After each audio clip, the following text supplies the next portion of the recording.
you seen this man? Oh, no!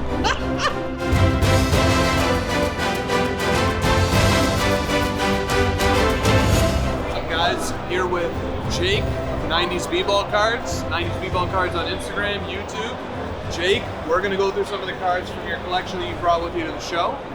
What do you got for us first, man? Show me the card, maybe. Tell me why it's important to your collection, or why it's an important card to the hobby. Yeah.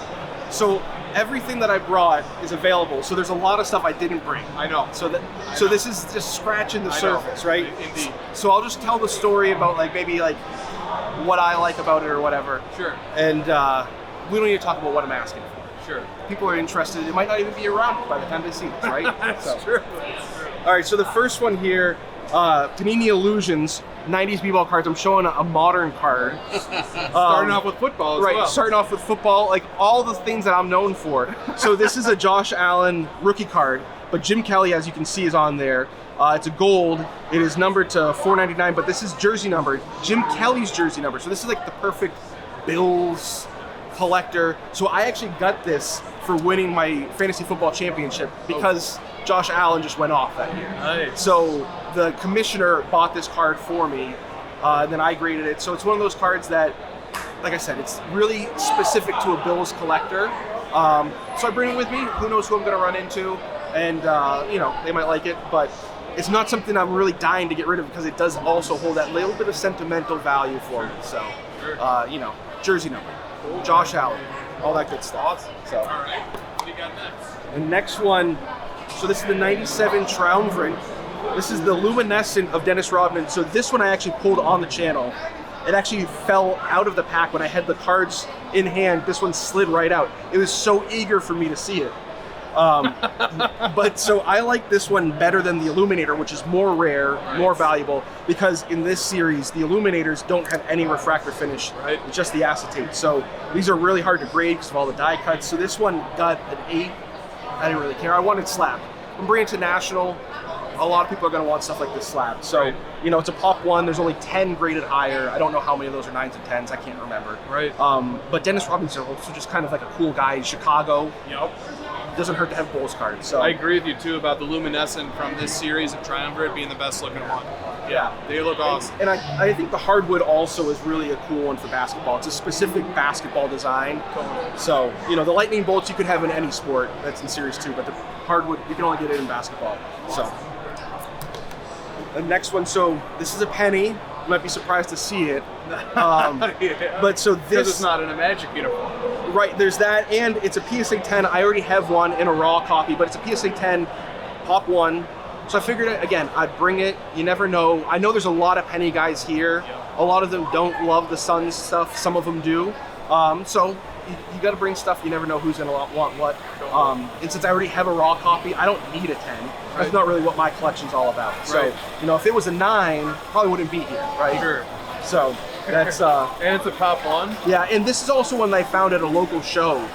And a dealer had it in a bargain bin. Like, nobody's gonna want this penny card. I was like, I do. And he actually had 2 penny cards. There was this and the 94 Prisms Gold sample that, I don't remember what I paid for them, but it wasn't a lot. And I was like, those are cool cards for my collection. So never know what's gonna happen. Might not be here. Another one that really fits my sweet spot, baseball and 2000s. Okay. So this one is an Orlando Cepeda auto. You can see the auto, for those that know his auto, is a little bumpy because, as you get older, things change in your auto. I got this in a lot that I bought. I don't buy many lots. And that lot had a lot of gems that were kind of like hidden gems that I didn't expect to see there. So it's fun. The few times that I buy a lot that I get stuff like this. So I sent it off to PSA because I wanted to get that authentication on the auto, just because it is so bumpy. Not that the upper deck authentication's there. Got a 10 for the auto. Got a 10 for the auto. That's awesome. That's what I wanted. It looks great. And it's Pop 1 none higher. You know how everybody likes that. And it's the rare PSA 8.5. So everybody likes those half grades. Yeah. So That's a awesome. lot of scarcity with that one. Nice. But Cepeda, Hall of Famer. Yeah. Great hitter, power hitter. This one is another one that people are probably like, why in the world did Jake bring a penny? And I said I keep PSA 9s, but I have duplicates of this one. Okay. And it's a beautiful 90s. I mean, just the gold sparkle. So I do occasionally sell cards, but only when I have duplicates, if it's a PC card. So I just thought this was a beautiful card. Again, gold stuff from the 90s. Absolutely, and it's got the lightning theme, which always wins. Right? 90s lightning. I don't know what it was. 90s lightning. It but works. Yeah, it definitely does. It's an awesome So card. that's a beauty. Let's. This is one that I've had in my. I traded for this when I was a kid back in like early 2000s. This exact copy? This exact copy. Wow. And then recently I decided to grade it and I got a 10. Nice, man. So I have a second copy of this card also. Okay. So I don't need to keep the 10. Sure. So again, Iverson's 10. It's pop 5, not many of them. It's not the rarest of inserts in terms of pack odds, but they don't show up often. Like it's pretty hard to find comps on them. And Kobe's in the set and Tim Duncan, some other great players. No Jordans though. So we'll see if anybody wants a PSA 10 of an Iverson. Nice, man. Yeah. Awesome. This one, another Bulls. Gotta have plenty of Bulls. We already talked about it. I actually found this at a card shop that I went to, and this is an atomic refractor, and they didn't realize it was atomic refractor. Okay. So I got a nice They deal are on hard it. to tell. They are hard to tell. You can really have to know tell what you're looking for on the back. Yeah, okay. Yeah. So I noticed it, and I started talking to my brother about how it's an atomic, and I was like, I should probably shut up because the dealer doesn't know that it's an atomic. So I got it. I sent it off to PSA. Again, having it slab just helps out a little bit. So not a lot of them are slabs. Yep. For a lot of different reasons, but that's a fun story. Always nice to find a diamond in the rough. Totally. Rescue it, right? Yeah, love it. So now I'll show you some raw cards too. Okay. So the Jordan 98 Black Diamond, the 4 Diamond, Quad Diamond, Emerald, you could call it a lot of different things. Yes. So I don't remember, you probably know better than I do how many are in this set. I know think very there's little about the Black Diamond. I think there's one per year that Jordan played. So the golds are numbered to 1500 and then the greens are numbered to 150. Okay. So I got this in a trade. I traded a penny duplicate that I had for Star Attractions Gold in a PSA 9, which is the highest grade of that. So I got this card in return for that. Okay. And since I had a duplicate of it, I would have had it here. Instead I have this one. And again, Bulls, Chicago. Sure, man. Good card. The story goes on, right? This one's an interesting one. I have actually asked for help on this one. So this is 96 scoreboard. It's an Iverson Auto, red ink, number to 100. It's got the beautiful Kenny Golden COA, right? So you don't see those every day. Right. Awesome. But a lot of the scoreboard autos, there's some questions on the authenticity of the autos. Right. A lot of them have the scoreboard stamp, this does not. So it made me question it also. So what I understand from some other tenured collectors is these were redemptions. So they're numbered out of 100, but they only had him sign as many were redeemed.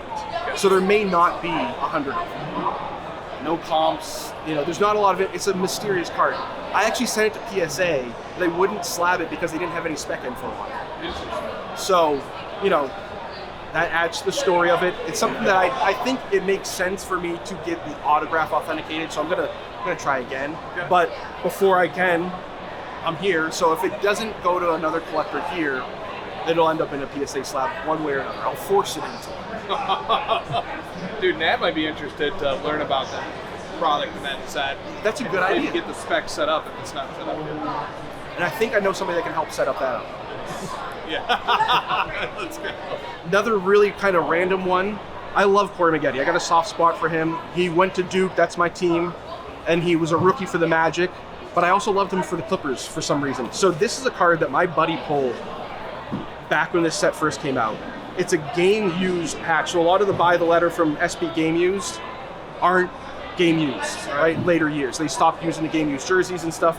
So this one is, so there's one for each letter in his last name. So there's 8 of these. There's only 2 T's, so there's 2 T's in Maggette. So it's one of those that's very rare, very obscure, never know who you bump into. And it's one of those that I've enjoyed for long enough. I've had it for like a decade in my collection. So if I find somebody who loves the Clippers, loves Corey Maggette, who knows, right? I've got it with me. You never know what's going to happen in National, right? Ooh. So this one is another Triumvirate, but this is the Series The 2, other series, yeah. and this is the Illuminator. So this is where they got it right. Yes. The rarest one also looks the best. Exactly. So acetate on the top, refractor on the player, refractor on the back. So this is one I actually picked up on eBay because it was labeled incorrectly. Nice. And we know All the grading companies have made mistakes. Oh, they have. Sellers on eBay, buyers on eBay have made mistakes. So this is one that I got because it was a really good price, because they didn't know it was an illuminator. Sure. So I brought it with me. I mean, it's really niche, Yeah. but you never know what's going to happen. So Oh, it's awesome. yeah, Would you grade it? Would you think about grading it? I've debated it, but I have a really bad eye for grading. Me too. So Me too. when I look at something like that, I'm like, I have no idea. Could it be a 10? Sure. Could it be a 5? Maybe. Right. So I always feel a little bit of, angst when I do that. I hear you. I hear you. What else you got? All right, I bet. Go. So this one is really specific to the Chicago National.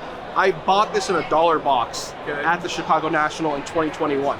Okay. So luckily, because of our friend Wax Museum podcast, I knew that the green prisms from 2012 were short prints. Sure.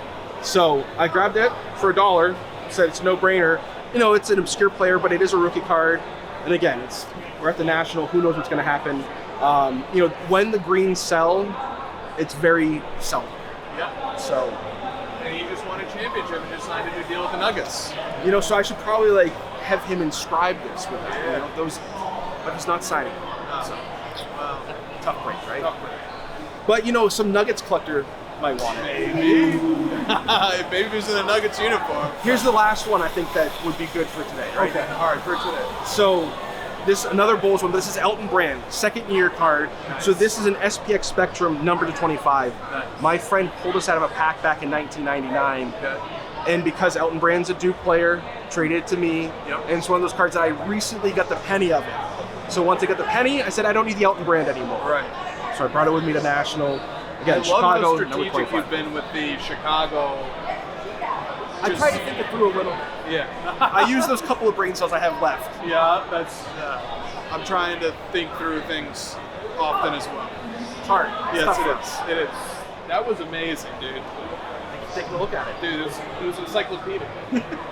Well, I'm hopefully- the same way with my collection too. Any card, I can It's tell a you the whole story. story behind it. It's a story for everything. It's a story for me, how I got it. Exactly. Yeah. And hopefully by the end of the show, I can share with you what piece turned into, That would be cool. what I traded in. And you'll have probably maybe even some new pieces with some new stories doing this one. That's the hope. Yeah. That's the goal, right? Thanks, man. Thank you.